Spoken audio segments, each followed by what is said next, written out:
Four university students, Emily, Rachel, Chloe, and Sarah, decide to escape the monotony of campus life.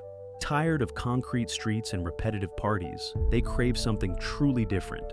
Sarah finds an article online about an ayahuasca ritual, an ancient rite promising spiritual awakening and purification. They buy tickets to South America, to where civilization fades into the endless jungle. The journey is long, a plane ride, a bumpy trip in an old Jeep, and finally a boat cutting through a muddy river deep in the forest. The girls smile, joke, stream live video. None of them realize that the road doesn't just lead into the jungle, but to the edge between worlds. The thick forest parts to reveal a village. Clay and straw huts, people with painted faces. They're greeted by shaman Javier, tall, thin, with bird-like eyes that seem to see through you. He speaks accented English. He warns that the ritual is not entertainment. Ayahuasca is a doorway, and no one knows what lies beyond. Next to him stands an old woman with milky white eyes. She points at Chloe and says something in the local dialect. Javier frowns. Emily asks what she said. He replies vaguely, "The jungle always takes its due." Rachel laughs. This sounds like the start of a horror movie. The next 2 days are strict preparation. Diet, silence, meditation. No meat, no alcohol, no sex, not even coffee. The shamans explain, ayahuasca amplifies what's inside you. If you have chaos within, you'll see chaos. Sarah takes it seriously, journaling daily. Chloe mocks the rules, sneaking chocolate from her bag. Rachel is bored. Emily, on the other hand, begins to sense something real here. At night, they all dream strange things. Snakes, eyes in the leaves, voices calling their names. But no one talks about it, not yet. The night of the ritual arrives. A great fire blazes in the village center. Shamans in masks sing strange songs that make their heads spin. The girls sit in a circle, in front of each, a bowl of thick black liquid. This is ayahuasca. First, bitterness, choking, nausea, then silence. Time dissolves. Everything begins to pulse. Rachel starts crying. Chloe laughs as if drunk. Sarah breathes heavily. Emily sits still, frozen. Then, it all breaks. Sounds come alive. Light flows. And down. A fall into the void. Each of them sees something different, but only one hears the call of darkness. Rachel sees herself as a child, crying at her father's grave, but he turns, and his eyes are on fire. Sarah floats above the jungle, her body fading, merging with the forest. Chloe dances with shadows, laughing, her paradise. But Emily finds herself in a dark, wet tunnel. Footsteps echo from deep within.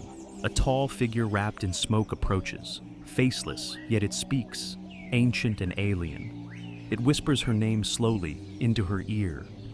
She tries to turn away, but it's already begun. She reaches toward it. Blood drips down her arm, but she doesn't know where the wound is. Morning, a hangover, spiritual and physical. Everyone is exhausted and dehydrated, but alive, except Emily. She doesn't speak, stares at nothing. Her pupils are dilated, pulse barely there. Javier places a hand on her forehead and jerks back. He says Emily is open, that something crossed over. Rachel snaps, "What are you even talking about?" Sarah starts to panic. That evening, Emily suddenly says, "He's already here," hoarsely, as if two voices are speaking at once.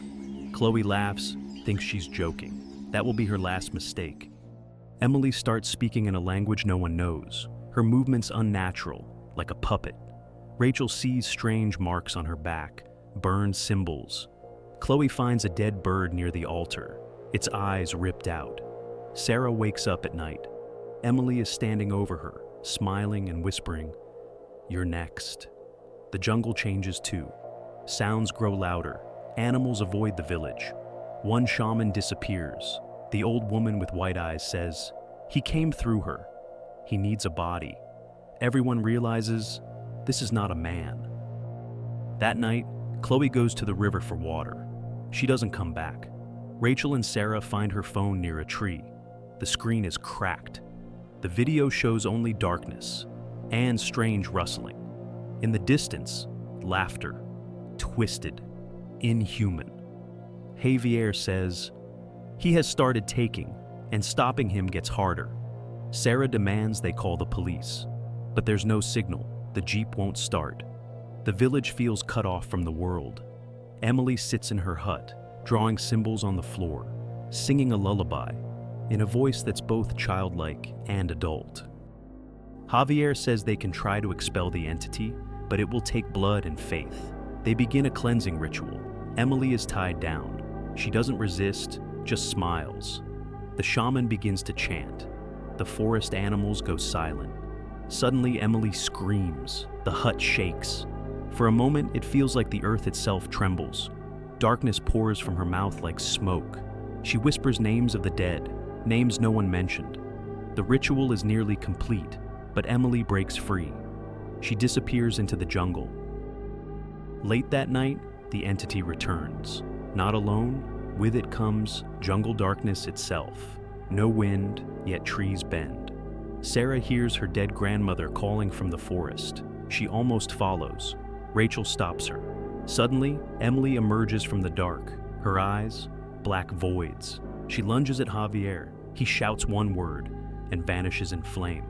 Rachel grabs a torch. Sarah screams. Emily laughs. The ground cracks beneath them.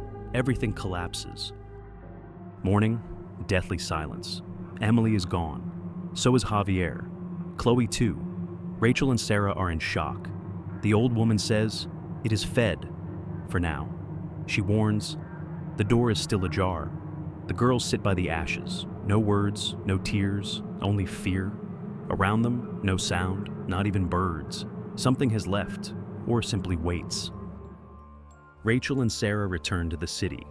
At the airport, they learn that 2 weeks have passed, not 4 days. No one can explain where they were. Rachel can't sleep. Sarah won't eat. Their eyes are hollow. Emily visits them in dreams, but she's not alone. There's darkness, a calling. As they part ways, Rachel sees a shadow flicker behind Sarah's back. Something familiar. She blinks, and it's gone, or is it? Sarah lies in bed, staring at the ceiling. The room is silent, too silent. She turns. There's a small handprint on the mirror, a child's. She approaches. In the reflection, a figure flickers behind her. She turns. No one's there. Then she looks again. And for a second, her pupils turn black.